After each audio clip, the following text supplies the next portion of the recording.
Fala aí galera, tudo bem?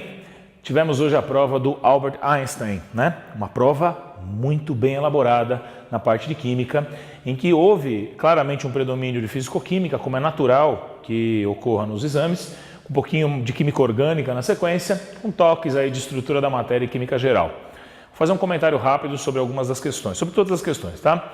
Questão 36, uma questão de estequiometria, que trabalhava com um grau de pureza, uma questão até bastante simples, né, para verificar se o candidato detém conhecimentos de estequiometria, entende o que é grau de pureza e consegue manipular e fazer alguns cálculos que são pertinentes à química.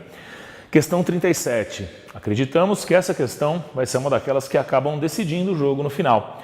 Questão difícil, uma questão que envolvia um conceito chamado energia reticular, que a princípio oferecia-se na questão, no enunciado da questão, todos os dados necessários para que o candidato desenvolvesse a ideia e chegasse na resposta.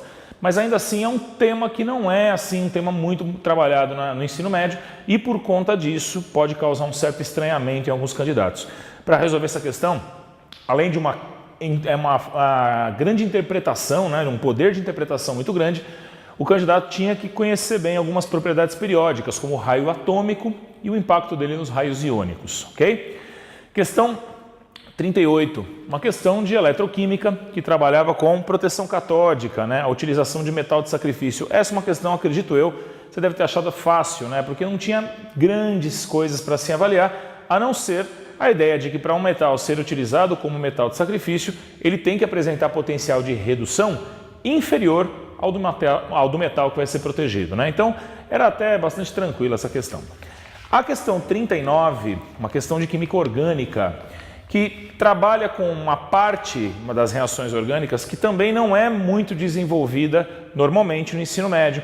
Ele trabalhava com a chamada teoria de tensões dos anéis, em que anéis pequenos, sobretudo de 3 e de 4 carbonos, podem, sob certas condições, sofrer reações de adição, ainda que sejam de substâncias saturadas. Isso se dá por conta de uma tensão do ângulo natural do carbono tetraédrico, que seria de 109 graus e 28 minutos, né? Então, apesar de ser um tema, digamos assim, inesperado, não muito cobrado e não muito desenvolvido no ensino médio, a questão também oferecia condições na leitura do texto para que o candidato chegasse na resposta. Então, uma questão de nível médio, vamos colocar dessa maneira, tá? A questão 40, tentando dar uma cara de biologia para a coisa, cobrou 2 processos de fermentação, a fermentação alcoólica e a fermentação lática, e pediu uma comparação energética entre os 2 processos para uma determinada quantidade de glicose que sofreria esses 2 tipos de fermentação. Uma questão, acredito eu, bastante tranquila, que você resolveu conhecendo como calcular, sabendo como calcular a variação de entalpia de uma reação através dos calores de formação dos participantes da reação. Então, acredito que uma questão até bastante simples. Na parte dissertativa, em que há uma questão lá, vamos chamar de interdisciplinar, de química e biologia, embora o tema seja mais ou menos o mesmo, as questões me pareceram bastante divididas, né? Tinha a parte de biologia, a parte de química. Não havia, assim, uma necessidade imediata de inter-relação das duas ciências. Isso é uma pena, né? A questão, quando ela é de biologia e de química e ela obriga o candidato na mesma resposta a trabalhar com as duas ciências, a gente vê isso como uma questão mais rica. Mas ainda assim é uma questão muito bem feita, tá? Na parte de química, que foi a questão 2, né, que estava dividida em itens A e B.